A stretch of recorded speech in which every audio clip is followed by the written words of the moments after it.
יש ימים שבאמת לא יודעת אפילו אם יש טעם בכלל, בכלל להתאמץ, בכלל להתאמץ. זה מין ימים שפה אתה רואה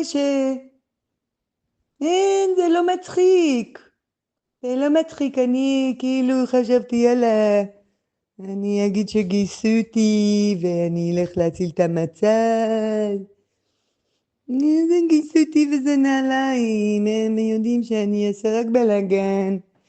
ואני לא ארצה למות, אני לא אסכים. אני באמת לא מסכימה למות, אז כולם ימותו, זה את מגנה על המדינה.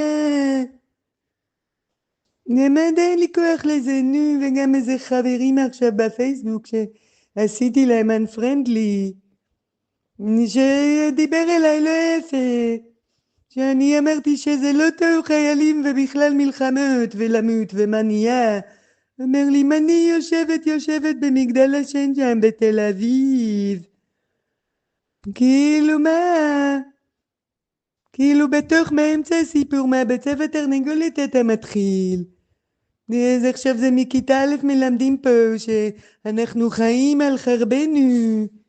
נו, זה דוקר בתכת וכבר מתים, נו, די כבר עם הסיפור המאפן הזה. מה, כל כך מסובך? כל כך מסובך? אני באמת לא מאמינה כבר. לזה באתי לעשות שמח בתקופה, מה זה חרא?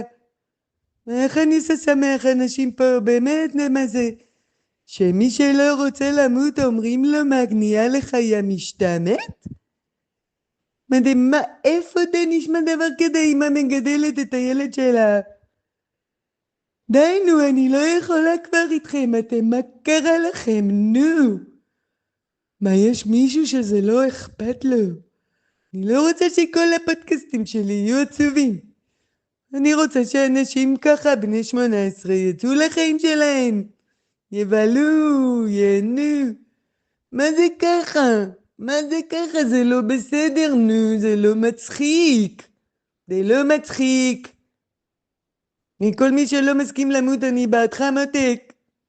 וכל מי מה זה? איך כל השאר? ומה זה עדיין שמה? ומה קורה פה?